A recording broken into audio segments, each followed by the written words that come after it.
Media অঙ্গনে সব তরতাজা খবর নিয়ে আমাদের আয়োজন টপ অব দ্য টাউন।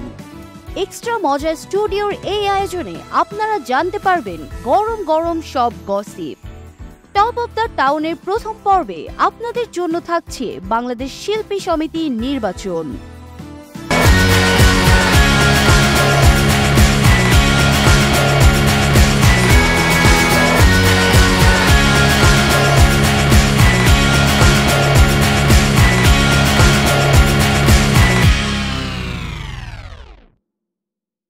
বছরের শুরু থেকে নেটিজেনদের আলোচনার কেন্দ্রে ছিল চলচ্চিত্র শিল্পী সমিতির নির্বাচন।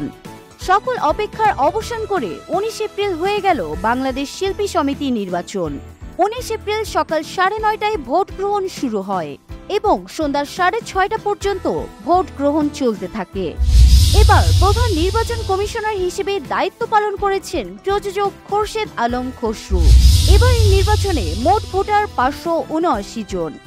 21 সদস্য বিশিষ্ট কমিটি গঠনের এই নির্বাচনে 6 জন স্বতন্ত্র সহ 2টি প্যানেল থেকে 48 প্রার্থী প্রতিদ্বন্দ্বিতা করেছেন।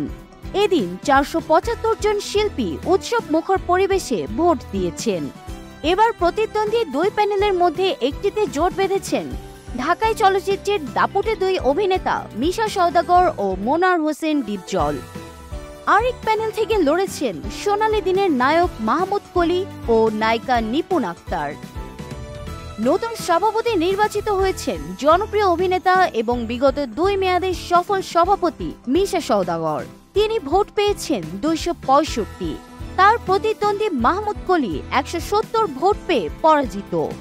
225 ভোট পেয়ে সাধারণ সম্পাদক নির্বাচিত হয়েছেন চলচ্চিত্রের মুভি লর্ড ও দানবীর খ্যাত অভিনেতা মোনার হোসেন ডিপজল।